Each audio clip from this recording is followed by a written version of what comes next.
अस्सलामुअलैकुम, कैसे हैं आप सब। आज मैं जल्दी जल्दी इफ्तारी बना रही थी क्योंकि ना मैंने सोचा था कि आज हबी से बोलूंगी कि आप मुझे इफ्तारी के बाद बाजार लेके जाएं।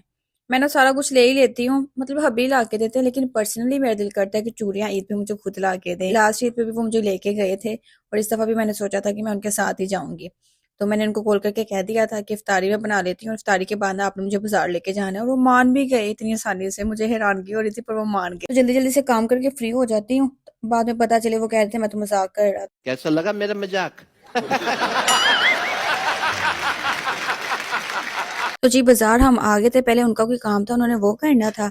उनका काम क्लियर हुआ तो हम लोग फिर चले गए। सामने रेड कलर की ना चिकन करी की शर्ट पड़ी हुई थी। मैंने ना इनसे बोला कि मुझे ना इसकी प्राइस पूछते हैं, कहते हैं जिस काम से आई हो ना वही काम करो।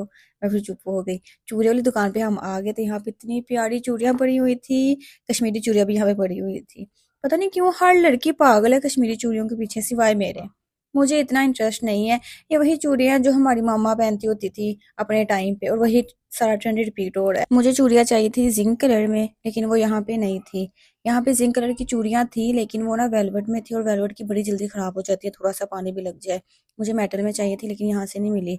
और आगे हम लोग गए नहीं क्योंकि रश बहुत ज्यादा था। ना मैंने जिद की और ना ही मैंने इनसे कहा। तो आगे हम बिल्कुल भी नहीं गए। हमने कहा चलो घर चले जाते हैं, कोई बात नहीं, क्योंकि वैसे भी मेरा सेकंड डे का ड्रेस था। यहाँ पे भी हमने देखी थी लेकिन यहाँ पे भी मुझे नहीं मिली। यहाँ से ना मैंने अपनी स्टूडेंट के लिए ना चूड़ियां ली थी, और रिश्ते में मेहंदी भी लेनी थी, फिर मैंने वो भी ले ली। घर हम आ गए थे। मैंने कुछ भी नहीं लिया, मैंने सिर्फ अपनी स्टूडेंट के लिए चीजें ली थी क्योंकि मैंने उसको ईदी देनी थी। अभी ऐसे थे जैसे पता नहीं कितना थक गए हैं।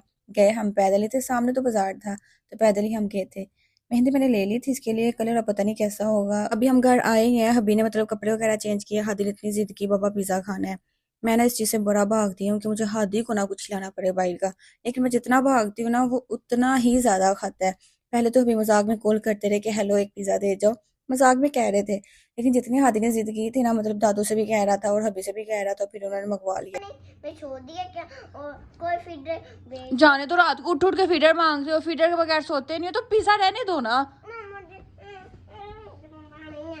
नहीं नहीं नहीं अच्छा, अब तो रमजान है ना, रमजान के बाद ईद आने वाली है, तो फिर ईद आप कैसे मिलोगे हमसे। ऐसे प्यारे पापा मुझे पकड़ा दिदारे पकड़ा दिला के प्यारे पापा मुझको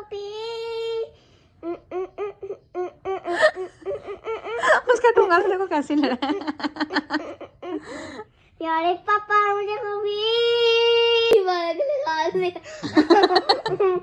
पापा ने तो बारी निकाल दी है। मैंने हादी से बोला कि हादी अगर आपने पिज्जा खाना है ना तो आपको पूरा कमरा साफ करना पड़ेगा, वरना आपको नहीं मिलेगा। वो फौरन से झाड़ू ले और सफाई करना शुरू कर दी। उसे हादी को कोई काम कह दो ना तो वो बिल्कुल भी नहीं करता, इतने नखरे करता है। लेकिन देखो अब उसकी फेवरेट चीज है ना, तो उसको पता है भाई मैं ये करूंगा तो मुझे मिल जाएगी। आधी रात को मंगवा रहा है ये पिज्जा। कुछ नहीं होता, बीमारी है। तो कह रही थी कि आप ना ये कहाँ से पिज़्ज़ा लेके आए हैं, नए नए पिज़्ज़े ट्राई करते रहते हैं, कभी टेस्ट अच्छा होता है कभी अच्छा नहीं होता। लेकिन मैं अगर बताऊँ ना, मुझे ये वाला पसंद नहीं आया था। इसका टेस्ट ज़रा डिफरेंट था, तो मुझे इतना खास नहीं लगा था ये वाला पिज़्ज़ा। मैंने खाया भी तकरीबन एक स्लाइस था, एक मैंने रख दिया था अपना। लास्ट ईयर ना हदी को ड्रिप लगी थी बरीद पे, क्योंकि इसने बाहर की चीज़ें बहुत ज़्यादा खाई थी। नगेट्स फ्राइज ये डेली खाता होता था, नगेट्स तो डेली तकरीबन खाता होता था।